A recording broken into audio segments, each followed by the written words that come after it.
하나, 둘, 셋, 넷.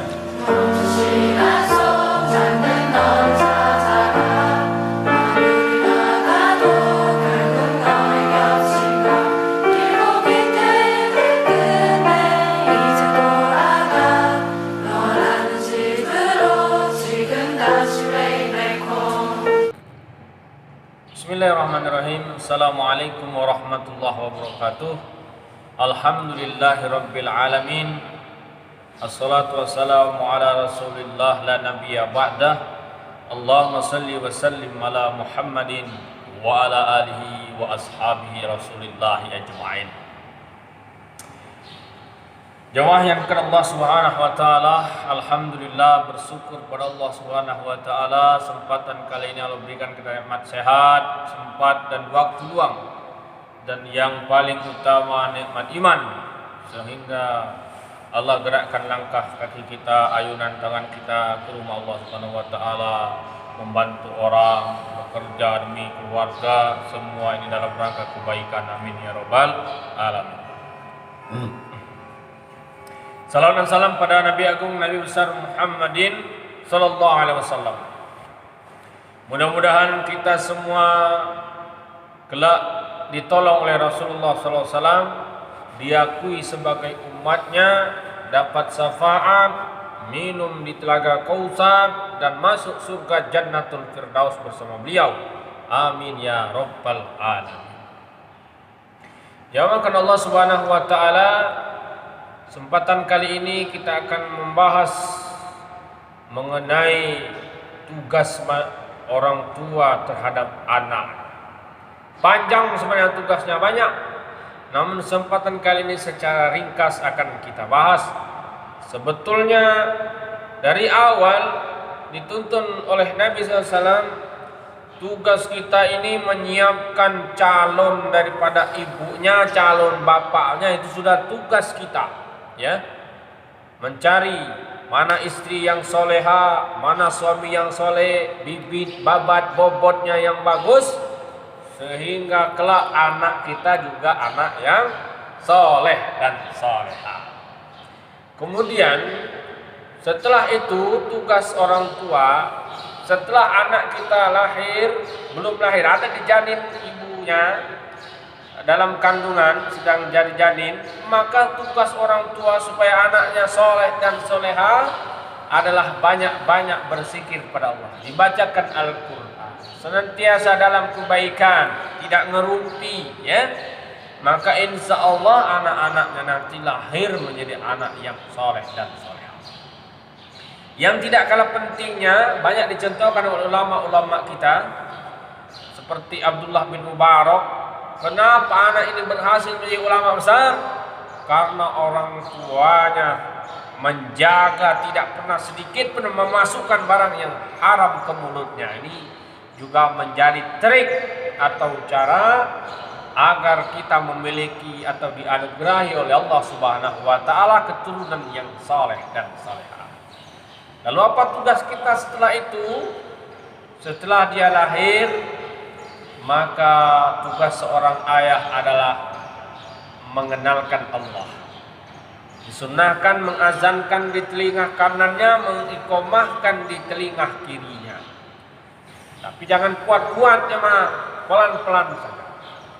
Allahu Akbar, Allahu Akbar, Allahu Akbar, Allahu Akbar. Makanya laki-laki itu wajib tahu azan, tahu qomat, walaupun ya nggak bisa lagu-lagu, nggak bisa seperti muazin, nggak apa-apa, yang penting tahu urutan. Udah bingung, lahir anak manggil ustad, aduh ya ustad tolong diazankan anak saya qomat, kan repot ustad jam 12 malam, ya.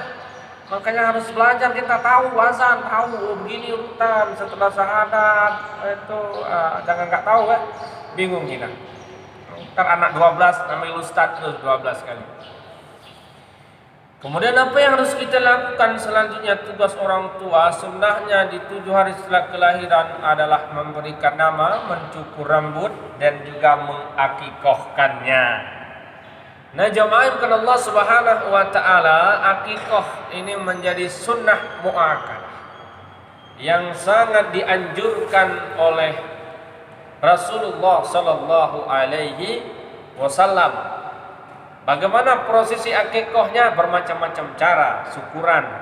Setelah diberikan nama yang baik, ya, nama-nama yang baik.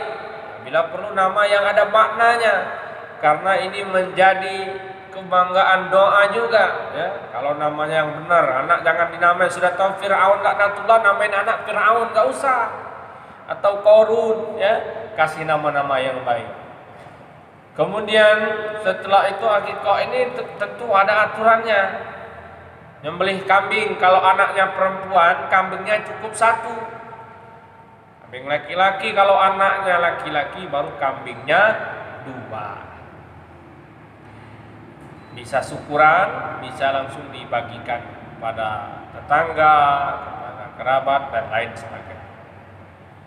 Jamaah yang dimuliakan Allah Subhanahu wa Ta'ala, lalu setelah itu apa tugas orang tua? Selesai? Belum. Masih panjang tugasnya. Yang tidak kalah pentingnya adalah mendidiknya agar tidak menyekutukan Allah, sebagaimana diceritakan oleh Luqmanul Hakim dalam Quran surah Luqman.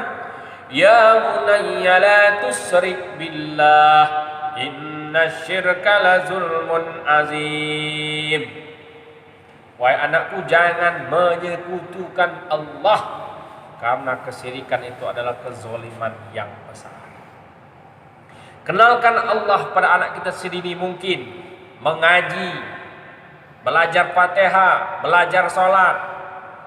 Makanya Nabi memberikan kepada kita wanti-wanti tata cara bahwasanya anak di saat usia 7 tahun harus sudah bisa sholat, 8 tahun mulai, 10 tahun wajib dipukul kalau tidak mau sholat.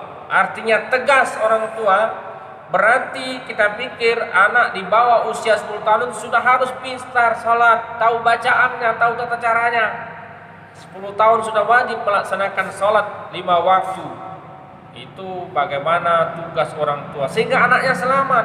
Kalau dari kecil dididik, sholat dia tidak tinggal lagi, mengaji dia sudah bisa, sehingga insya Allah dia menjadi anak yang diselamatkan Allah. Kenapa? Sudah kita laksanakan sesuai sunnah Nabi. Kita akikahkan, beri nama yang baik, kemudian didoakan, kemudian juga diajarkan agama, mengaji, diajarkan sholat, laksanakan sholat sampai usianya 10 tahun, laksanakan sholat dengan penuh kewajiban. Nah, kemudian jamaah hadirin dimanapun berada yang kepada Allah Subhanahu wa Ta'ala, tugas kita orang tua apa? Mengarahkan, memberikan ke tempat-tempat pendidikan yang benar.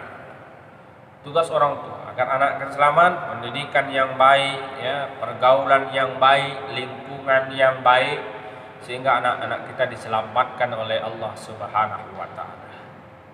Kemudian apalagi yang harus kita lakukan agar anak-anak kita menjadi anak yang saleh dan salehah?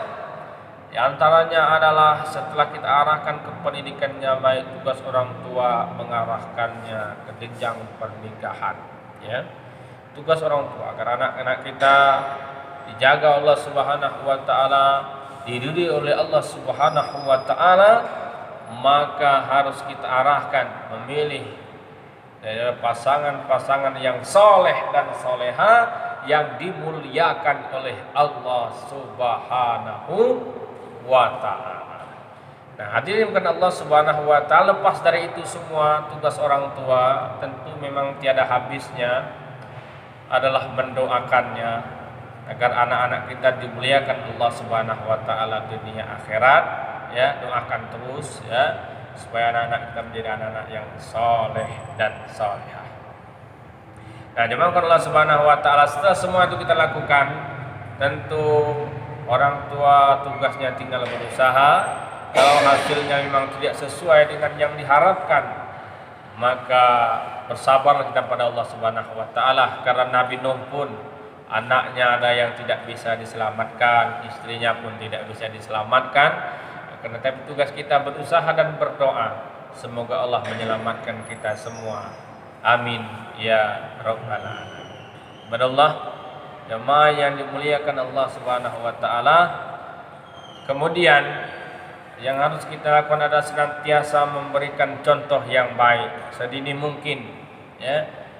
Di saat kita memberikan sedekah, di saat kita menolong orang lain, ajarkan anak-anak kita, kasih tahu, kenalkan kepada mereka bahwa inilah yang baik, inilah yang harus diupayakan, inilah yang harus diperkenalkan. Nah, setelah itu kita lakukan adalah yang paling terakhir sekali yang saya singgung di awal tadi, memberikan makanan yang halal lagi baik. Ini sangat penting, ya, agar anak-anak kita soleh dan soleha.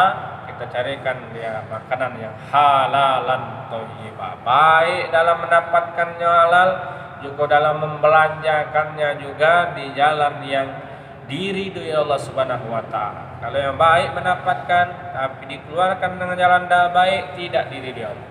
Apalagi kalau mendapatkan sudah jelek, dibelanjakannya jelek, dilaknat Allah.